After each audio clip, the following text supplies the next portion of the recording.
Israel adalah negara dengan teritori yang sebenarnya sangat kecil, bahkan lebih kecil daripada Jawa Tengah. Tetapi kenapa negara sekecil itu bisa bikin negara-negara yang ada di sekelilingnya itu ketakutan? Negara-negara yang mengaku musuh historis Israel, yang jumlahnya belasan itu sama sekali tidak mau melakukan serangan terhadap Israel. Kenapa bisa seperti itu? Karena Israel tentu saja sangat-sangat kuat. Di episode ini kita akan jelaskan 7 lapis kekuatan Israel untuk bisa menangkis serangan-serangan musuh, termasuk yang sekarang sedang mereka aplikasikan dalam perang melawan Iran. Lapisan pertama terluar dari kekuatan pertahanan Israel itu adalah kekuatan diplomasi mereka. Ini sesuatu yang sangat penting. Jadi Baraya kalau misalkan ngecek setiap Israel mau nyerang atau dia melakukan defensif, maka itu Amerika Serikat buru-buru langsung datang ke sana gitu. Termasuk ketika ribut dengan Iran sekarang, Amerika Serikat yang dijadwalkannya justru sedang mengawasi Cina, mengawasi Taiwan, itu langsung kapal induknya itu buru-buru langsung datang ke Selat Hormuz. Karena apa? Karena kalau misalkan Israel butuh bantuan ini itu, pasti negara-negara yang lain itu akan mendukungnya. Dan dukungan terhadap negara Israel itu bukan hanya dukungan kami mendukung, bukan hanya omon-omon kayak pendukung Palestina gitu ya. Pendukung Israel itu langsung ngasih rudal, langsung ngasih teknologi, langsung ngasih staf ahli, dan lain sebagainya. Termasuk sekarang ketika berhadapan dengan Iran, Amerika Serikat langsung datang, Donald Trump langsung mengatakan, Iran hati-hati, jangan macem-macem terhadap kepentingan-kepentingan Amerika Serikat di Timur Tengah. Langsung ngancem kayak gitu. Karena kekuatan diplomasi Israel itu benar-benar kuat. Di Eropa, di Asia, di Afrika, di Amerika, mereka memiliki kekuatan diplomatik. Karena apa? Karena banyak hal yang bisa mereka tawarkan. Misalkan ke negara-negara Afrika, mereka bisa menawarkan teknologi pertanian dan dipakai. Sehingga negara-negara Afrika itu, walaupun katakanlah Muslim, misalkan netral, kalau misalkan Israel perang melawan negara-negara Islam gitu. Atau misalkan di Asia, dia itu bisa aja mengajukan teknologi yang canggih, sistem pertahanan yang bagus dan sebagainya, itu bisa. Di Eropa, Israel itu bisa menawarkan sentimen masa lalu. Misalkan Jerman, lu kan dulu mengebantai orang-orang Yahudi sekian juta orang, gini kamu harus balas. Itu sampai detik ini Jerman tuh masih ngasih sumbangan rutin kepada Israel. Begitupun dengan Amerika Serikat. Misalkan kenapa Amerika Serikat memberikan bantuan terus kepada Israel? Ya karena pengusaha-pengusaha Amerika Serikat, pemilik-pemilik perusahaan besar di Amerika Serikat itu berafiliasi dengan orang-orang Yahudi, dengan orang Israel gitu. Jadi mereka tuh memiliki banyak daya tawar yang bisa diajukan sehingga kekuatan diplomatik mereka itu sangat-sangat besar gitu. Kalau misalkan musuh-musuh Israel, katakanlah misalkan Palestina atau Iran, kan sedikit di antara mereka tuh yang bisa ditawarkan sebagai bagian dari diplomasi gitu, kecuali kemanusiaan ya yang seperti itu. Dan karena kekuatan diplomatik dari Israel itu, maka Israel bahkan bisa mengisolasi Iran. Coba Baraya simak dan lihat baik-baik. Sekarang ketika terjadi perang antara Iran dengan Israel, yang dikurung itu sebenarnya justru malah Iran gitu. Karena Iran tidak memiliki hubungan diplomatik misalkan, atau tidak memiliki hubungan diplomatik yang signifikan dengan negara-negara Eropa, dengan Amerika malah diembargo, dengan negara-negara di sekitarnya dituding Syiah apa segala rupa gitu. Jadi dia tuh terisolir dan perang sendirian gitu. Baraya bisa cek juga misalkan sentimen dari negara-negara Timur Tengah yang kaya-kaya, kayak Arab Saudi, Uni Emirat Arab, Qatar. Pokoknya mah negara-negara Arab yang kaya raya itu justru cenderung kepada Israel daripada cenderung kepada Iran. Bener kan? Ya karena kekuatan diplomatiknya. Bahkan orang-orang Arab yang paling radikal sekalipun, mereka bisa ini haram, ini haram, ini haram, ini bid'ah, ini bid'ah, ini bid'ah. Tapi kalau ke Israel, itu biasanya mereka manggut-manggut. Ya kenapa? Karena kekuatan diplomatik mereka. Nah itu adalah kekuatan pertahanan Israel yang pertama. Kekuatan yang kedua adalah kekuatan buzzer dan intelijen mereka, Mossad. Nah ini legendaris banget Baraya. Jadi kalau misalkan Baraya ngecek, di seluruh dunia itu ada buzzer Israelnya. Bahkan di Indonesia itu ada buzzer Israelnya. Bukan hanya buzzer di Indonesia, bahkan buzzer di ormas keagamaan Islam terbesar di Indonesia, itu ada buzzer Israelnya gitu. Ya orang-orang NU mengatakan itu kan secara pribadi dan sebagainya. Ya tapi kan secara kelembagaan buzzer-buzzer Israel itu adalah warga NU juga gitu. Nah sebegitu kuatnya Bahkan Indonesia yang begitu jauh dan menjadi musuhnya, ada buzzer Israel itu. Jadi apa kerjaan dari buzzer-buzzer Israel itu? Ya kasih disinformasi, kasih cerita-cerita bohong, dan atau mereka itu memperkuat radikalisasi.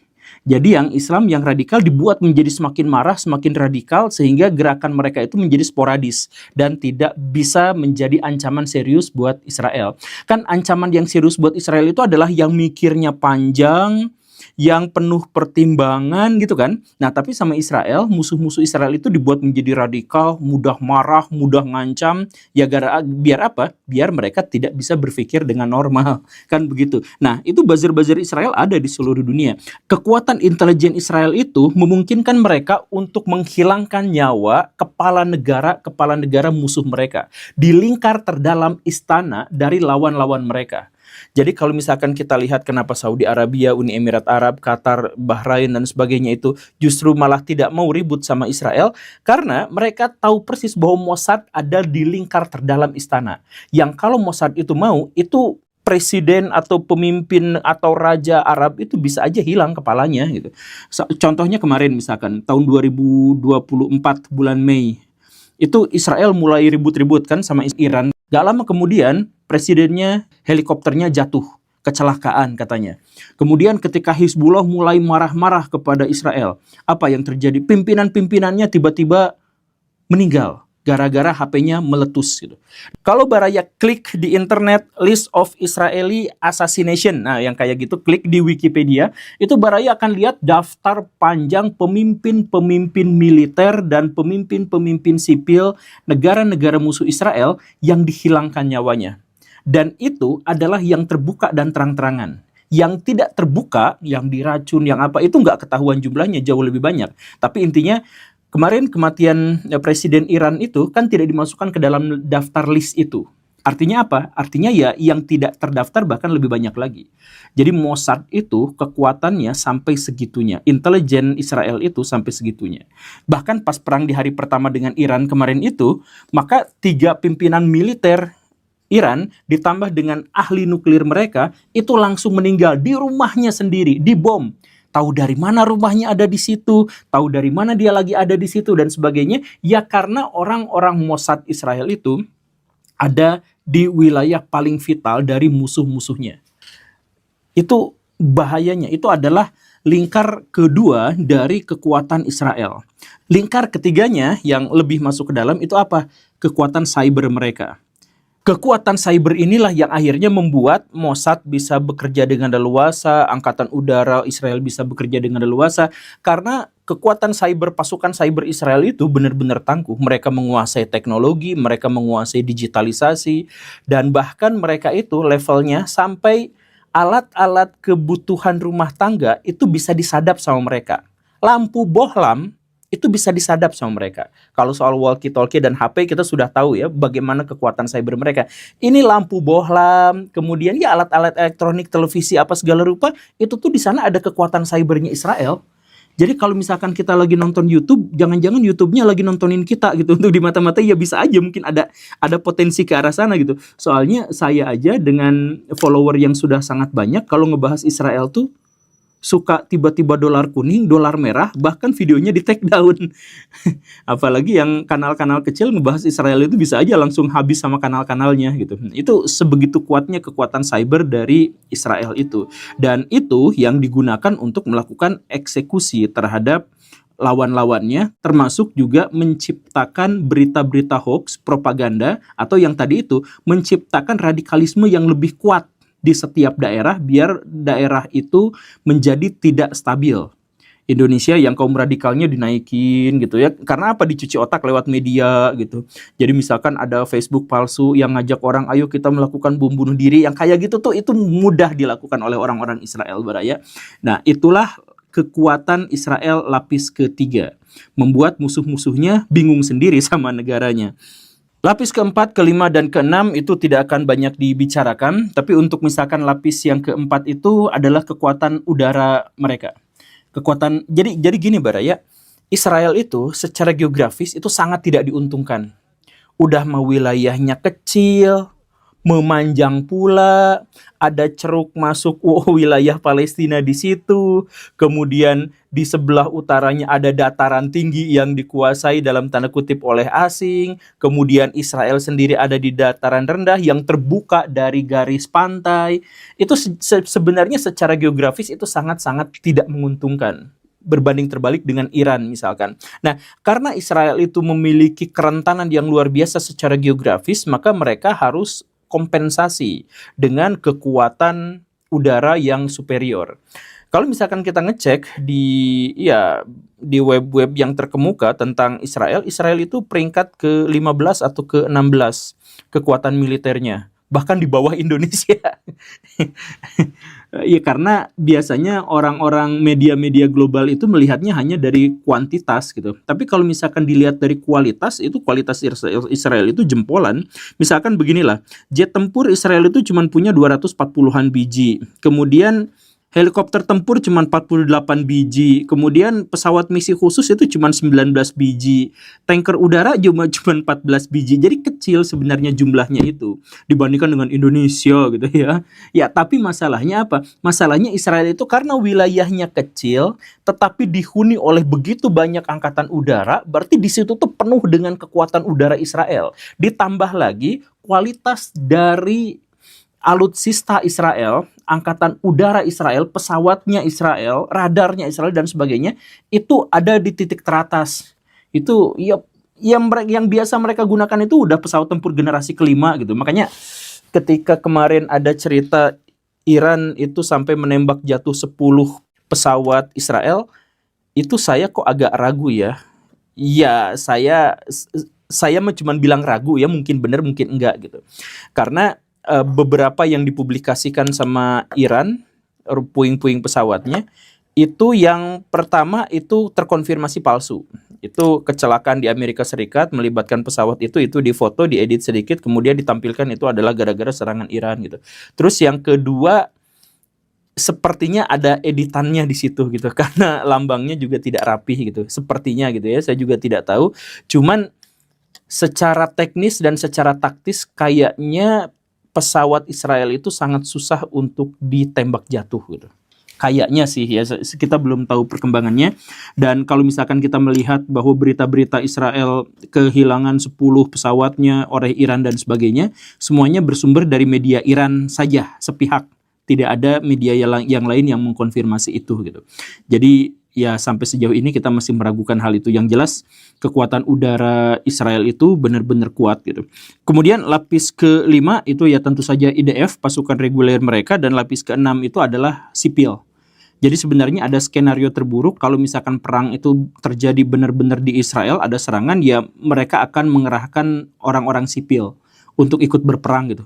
Perlawanan rakyat semesta gitu. Ya walaupun lapis yang ini tuh saya pikir harus diremehkan gitu ya. Karena sipilnya Israel itu gak nasionalis banget gitu. Jadi kalau misalkan kita lihat bahkan di negaranya itu 10% warga negaranya itu sampai memiliki kewarganegaraan ganda dalam perkiraan ya. Itu jumlah yang sangat besar. Maksudnya mereka tuh emang udah siap kabur kalau misalkan ada sesuatu yang sangat darurat gitu. Nah, itu Israel tuh begitu gitu. Tapi yang jelas dalam skenario mereka itu masuk ke dalam lapis ke-6, kekuatan pertahanan Israel gitu. Nah, yang ke-7 ini yang bikin panik itu. Yang ke-7 lapis terdalam pertahanan Israel itu apa? Nuklir. Dan nuklir mereka itu punya 200 biji. Dan luar biasanya apa? Israel adalah negara yang paling memungkinkan untuk menggunakan senjata nuklir. Dibandingkan Amerika Serikat, bahkan dibandingkan dengan Pakistan dan India, Israel itu adalah yang paling mungkin menggunakannya. Kenapa? Karena mereka tuh tidak punya pilihan. Jadi misalkan gini, ini skenarionya misalkan gini. Israel itu kan sekarang kuat karena didukung oleh negara-negara barat yang memiliki teknologi.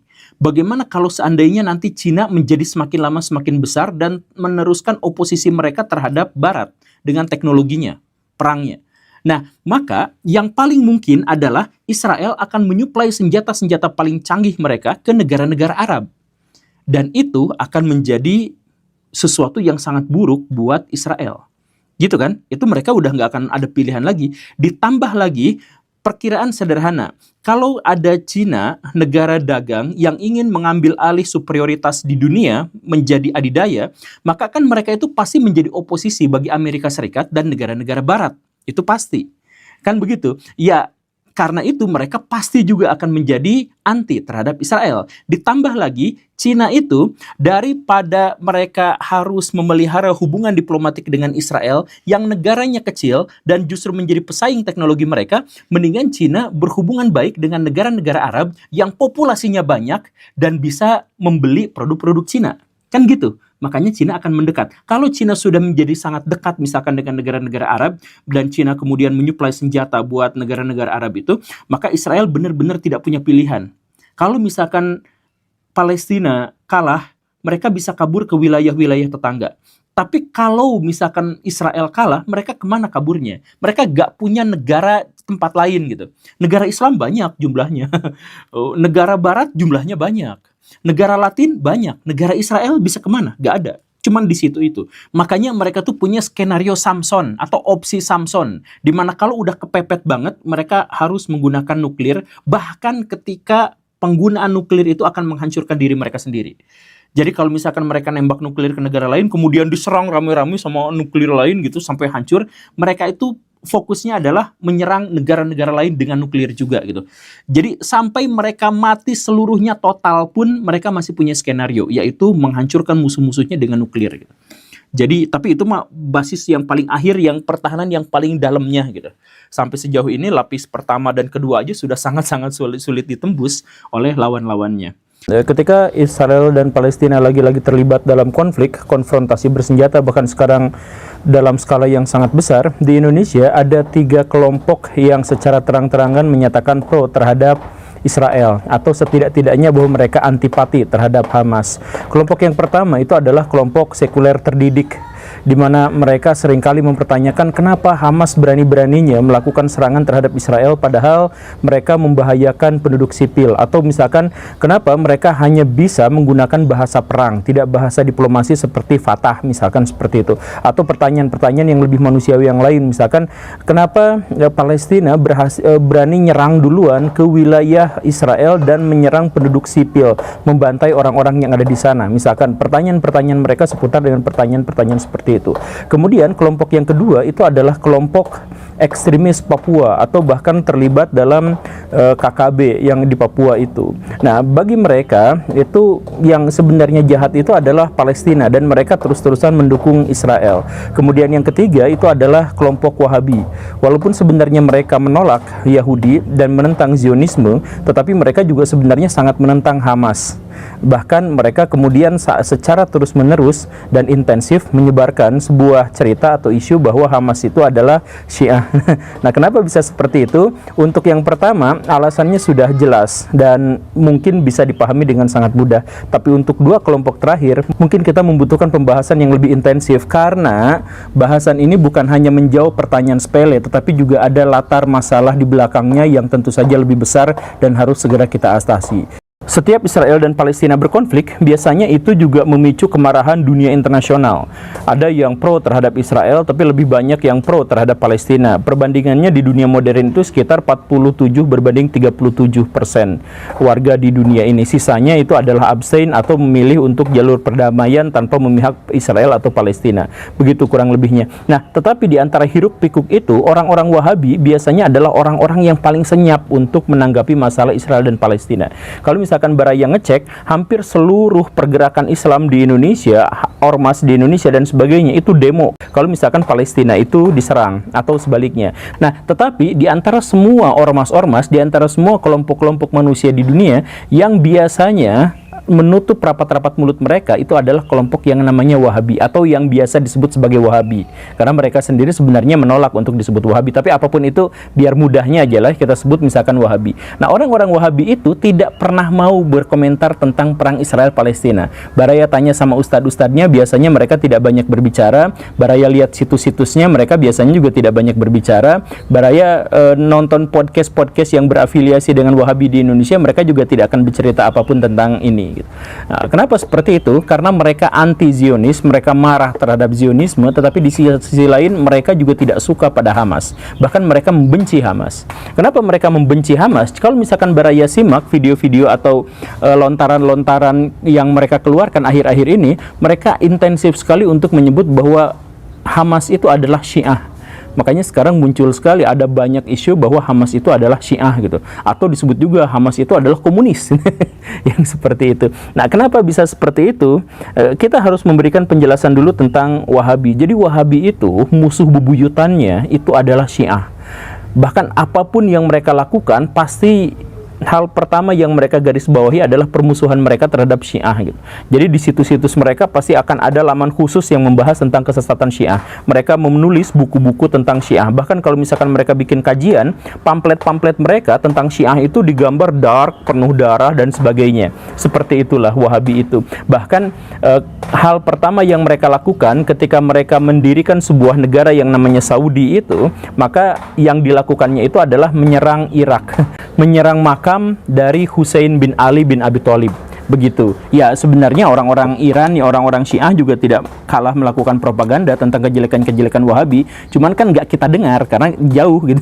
Di Indonesia Syiah itu sangat-sangat minoritas, sehingga apa yang mereka propagandakan tentang kejelekan Wahabi tidak bisa kita dengar di sini. Tapi kita di sini jelas-jelas mendengar propaganda Wahabi terhadap kejelekan-kejelekan Syiah begitu. Nah, karena mereka benci setengah mati, luar biasa bencinya sampai ke ubun-ubun sama Syiah, maka ketika Hamas bekerja sama dengan Syiah, maka mereka kebakaran jenggot. Orang-orang Saudi, orang-orang Wahabi itu marah luar biasa terhadap Hamas gara-gara itu, gara-gara mereka berafiliasi atau mereka berdekatan atau mereka bekerja sama, atau mungkin juga mereka ada di antara mereka yang memilih menjadi Syiah. Ada yang seperti itu gitu. Walaupun Hamas itu kan sebenarnya garis politiknya itu adalah Ikhwanul Muslimin gitu. Tetapi ya pokoknya mah itu dianggapnya Syiah. Karena apa? Ya karena berafiliasi dengan Hizbullah, mendapat bantuan dari Iran dan sebagainya begitu. Nah, permusuhan yang sangat luar biasa antara Wahabi dengan Syiah itu udah benar-benar luar biasa. Termasuk negara mereka sekarang, Saudi dengan Iran itu lebih bermusuhan daripada Saudi dengan Israel. Kemarin-kemarin ketika Saudi itu memiliki hubungan yang sangat erat, hubungan perdagangan dengan Israel, mereka sama sekali menutup hubungan dengan Iran. Bahkan ketika Qatar membuka hubungan dagang dengan Iran, itu Saudi langsung nutup hubungan diplomatik dengan Qatar gitu. Saking bencinya sama yang namanya Syiah dan saking bencinya sama yang namanya Iran. Begitulah, itu musuh bebuyutan di mana-mana mereka tuh berantem gitu. Sekali lagi, orang-orang Iran juga sebenarnya melakukan propaganda balasan, cuman kan kita di Indonesia jauh dari sana gitu. Nah, cuman gara-gara misalkan Hamas itu berdekatan dengan Hizbullah, berdekatan dengan Houthi, berdekatan dengan Iran dan sebagainya, maka itulah alasan yang menyebabkan orang-orang Saudi itu enggan ikut campur pada urusan-urusan Palestina. Karena apa? Karena Palestina itu Palestina itu sayap militer yang paling terkemukanya itu adalah Hamas, dan Hamas itu adalah musuh mereka. Bahkan kemudian mereka menceritakan ke sana ke sini, selain Hamas itu adalah Syiah, mereka juga cerita bahwa Hamas itu adalah komunis, bahwa Hamas itu membantai orang-orang Salafi dan sebagainya. Mereka itu mempropagandakan hal-hal yang semacam itu gitu. Ya, kalau misalkan mau lihat hubungan yang lebih praktis kan itu sebenarnya adalah hubungan persaingan antara Saudi dengan Iran karena mereka sama-sama dagang minyak kan, seperti itu gitu ya. Ya, tapi apa boleh buat, intinya mah ketika agama dalam konteks ini, misalkan aliran yang namanya Wahabi itu sudah sejak awal melakukan sumpah janji bahwa mereka sehidup semati akan mendukung Saudi, dan Saudi sumpah sehidup semati akan mendukung Wahabi, maka sekarang apapun yang dilakukan oleh Saudi itu pasti kelompok Wahabi itu akan mendukungnya. Baraya cek aja langsung. Jadi misalkan Baraya gini, Baraya jelek-jelekan orang Mesir, mereka akan diam biasa-biasa aja. Baraya jelek-jelekan pemerintah Indonesia, mereka akan diam dan baik-baik saja, senyum. Tapi kalau misalkan Baraya ngejelekin atau mengkritik pemerintah Saudi, itu marahnya luar biasa. Cek kalau nggak percaya. Ya karena memang sudah terikat, sudah sehidup semati gitu. Mereka tuh Saudi dengan Wahabi itu sudah terikat. Bahkan ketika sekarang pemimpin Saudi itu cenderung liberal, mereka tetap aja seperti itu karena sudah sumpah Wahabi sama dengan Saudi, Saudi sama dengan Wahabi. Ya, kurang lebihnya seperti itu. Ya, tentu saja masalah-masalah ini tidak abadi. Sekarang kan sudah mulai terbuka. Misalkan Saudi Arabia dengan Iran sekarang sudah mulai melakukan kontak dagang gitu, gara-gara difasilitasi sama Cina gitu ya. Ya, tapi tetap aja sentimen-sentimen itu tidak bisa hilang gitu. Kemarin waktu gerilyawan Houthi menyerang Israel dengan rudal-rudal mereka, itu rudalnya dicegatnya sama Saudi, dihancurkan di udara sama pemerintah Saudi gitu. Ya, kenapa? Karena Houthi itu adalah Syiah gitu. Jadi lebih memusuhi Syiah daripada memusuhi Israel atau memusuhi Zionis, kurang lebihnya seperti itu. Dan Houthi itu kenapa mereka bermusuhan dengan Saudi Arabia? Kan di Yaman itu ada pemerintahan yang kemudian diberontaki oleh Syiah, oleh Houthi itu. Nah, akhirnya apa? Akhirnya pemerintah Saudi langsung turun tangan. Jadi Yamannya diem, tapi Saudinya yang langsung masuk ke Yaman untuk melakukan serangan terhadap orang-orang Houthi. Dan sampai sekarang apa? Yaman itu menjadi sebuah negara yang penuh kekerasan, bahkan jauh lebih buruk daripada yang terjadi di Gaza, karena perang antara Houthi dengan Saudi Arabia. Tetapi ya begitulah kondisinya gitu. Ya, makanya sebenarnya masalah politik itu adalah masalah yang tidak terlalu rumit seandainya tidak ada klaim-klaim agamawan yang mengaitkan antara politik itu dengan agama gitu. Ya, seperti itulah. Dan ini kurang lebih juga bisa kita pahami di Papua gitu. Jadi saya mohon maaf ya, tidak semua orang Papua, tetapi banyak sekali orang-orang Papua yang ketika melihat konflik antara Israel dan Palestina, mereka tanpa berpikir panjang, mereka langsung pro terhadap Israel. Bahkan misalkan di tahun 2018 kalau nggak salah, mereka itu konvoy kemana-mana bawa bendera Israel gitu. Bahkan mereka juga masang bendera Israel itu di mana-mana sebagai bukti dukungan mereka terhadap Israel. Kemarin ada orang Papua, ada pemuda Papua yang di TikTok gitu atau di mana, dia menyerukan, ayo kita habisi Palestina. Palestina itu gimana gitu ya, dengan kata-kata yang sangat kasar. Nah, kenapa seperti itu? Kenapa orang-orang Papua banyak di antara mereka yang kemudian pro terhadap Israel? Nah, alasan mendasarnya kurang lebih ya sama serupa seperti kelompok Wahabi tadi itu atau kelompok Saudi tadi itu, bahwa sebagian dari orang-orang Papua, apalagi yang bergabung dalam kelompok bersenjata itu yang ingin memisahkan diri dari NKRI itu kan mereka berpikirnya sangat sederhana, bahwa siapapun yang menjadi lawan bagi kawan saya, maka dia adalah musuh saya, dan siapapun yang menjadi teman dari musuh saya, maka dia adalah juga musuh saya. Kan seperti itu kurang lebihnya pendekatannya. Nah, jadi ketika orang Papua melihat konflik yang terjadi di Israel dan Palestina, mereka kemudian membayangkan dan memikirkan tentang apa yang terjadi pada diri mereka sendiri gitu. Jadi bahwa orang-orang Papua sejak awal itu sudah merasa bahwa dirinya itu memang beda secara rasial, dan kemudian mereka memahami bahwa sejarah mereka juga berbeda dengan kebanyakan wilayah Nusantara yang sebelah barat, dan karena itu kemudian mereka mengidentifikasi bahwa diri mereka itu berbeda. Nah, di antara orang-orang yang menganggap diri mereka itu berbeda dengan wilayah lain di Nusantara, ada yang ekstrim dan kemudian menyatakan bahwa kami memang tidak layak ada bersama dengan Indonesia dan kami ingin melepaskan diri dari Indonesia. Ada juga kelompok yang lain yang ya kami memang berbeda, tetapi kami sudah memutuskan bersatu berintegrasi dengan Indonesia. Kan ada yang seperti itu. Tetapi kemudian ada sentimen-sentimen yang lain. Misalkan di zaman yang sangat lampau, orang-orang Papua itu menderita didiskriminasi, kemudian pembangunan dipersulit di sana, bahkan mereka menjadi secara ekonomi mereka menjadi korban bagi program transmigrasi.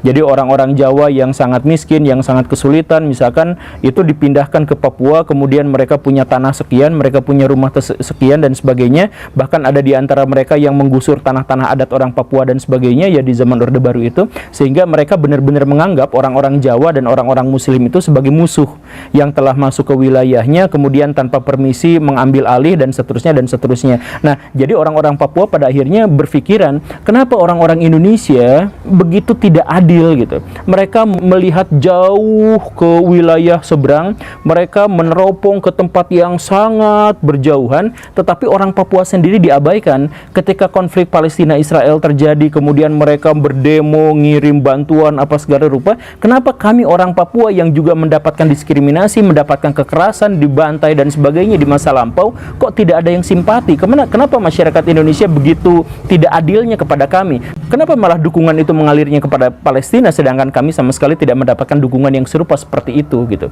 Nah, jadi ada rasa-rasa yang kok kayak gini sih orang-orang Indonesia. Apakah makanya mereka kemudian mempertebal identitas mereka, misalkan mempertebal identitas keagamaan gitu. Padahal misalkan orang-orang Papua itu kan sebenarnya adalah orang-orang yang sangat religius, dalam kekristenan misalkan ya, sangat religius dalam kekristenan, dan itu kemudian mereka juga menggarisbawahi bahwa kekristenan berarti anti terhadap Islam, mereka pro terhadap Israel dan sebagainya karena memiliki hubungan agama historis yang lebih dekat dan sebagainya gitu. Jadi perbedaan-perbedaan dengan wilayah Nusantara yang lain itu dipertebal dengan cerita-cerita seperti ini. Salah satu cara untuk mempertebal identitas itu adalah dengan pro terhadap apa yang menjadi kontra bagi orang kebanyakan di Indonesia.